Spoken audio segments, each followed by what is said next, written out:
मुख्यमंत्री देवेंद्र फडणवीस ने कहा कि राज्य सरकार ने पशु संवर्धन विभाग को केंद्र में रखकर 25% विकास दर हासिल करने की रणनीति बनाई है। उन्होंने कहा कि कृषि के साथ पशुपालन को मजबूत करना, गो आधारित अर्थव्यवस्था को बढ़ावा दिया जाएगा, जिससे किसानों को आर्थिक संबल मिलेगा। वसंतराव देशपांडे सभागृह में आयोजित राजमाता गौमाता संवाद यात्रा 2026 के समापन समारोह में उन्होंने गोवंश संरक्षण के लिए सरकार की प्रतिबद्धता दोहराई। राज्य मंत्री पंकज भोयर ने गौ तस्करों पर मोकोका लगाने की घोषणा की, जबकि राज्य मंत्री आशीष जायसवाल ने बताया कि महिला बचत समूहों को 3 वर्ष की लीज पर सरकारी भूमि देकर चारा उत्पादन को बढ़ावा दिया जाएगा।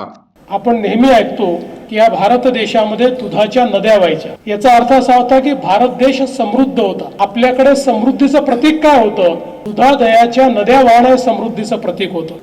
सोनं चांदी हे समृद्धीचं प्रतीक नव्हतं। आणि आपण जर बघितलं तर एक अतिशय समृद्ध अशा प्रकारची कृषी संस्कृती या भारतामध्ये पाहायला मिळत होती। ही संस्कृती स्वयंपूर्ण होती आणि निश्चितपणे या कृषी संस्कृतीच्या केंद्रस्थानी जर काही असेल तर ती आमची गोमाता होती। या गोमातेच्या संवर्धनातून या कृषी संस्कृतीला आवश्यक त्या सर्व गोष्टी मिळायच्या। बैलही मिळायचे, त्या ठिकाणी शेणही मिळायचं। वेगवेगळ्या पद्धतीनं ज्या ज्या गोष्टीचा शेतकऱ्यांना उपयोग आहे, गोमूत्र असेल, अशा सगळ्या गोष्टी या गायीच्या माध्यमातून मिळायच्या। आणि विशेषतः जगामध्ये भारताच्या देशी गायी अशा आहेत की ज्या आपल्या जन्मापासून मृत्यूपर्यंत फक्त देतात।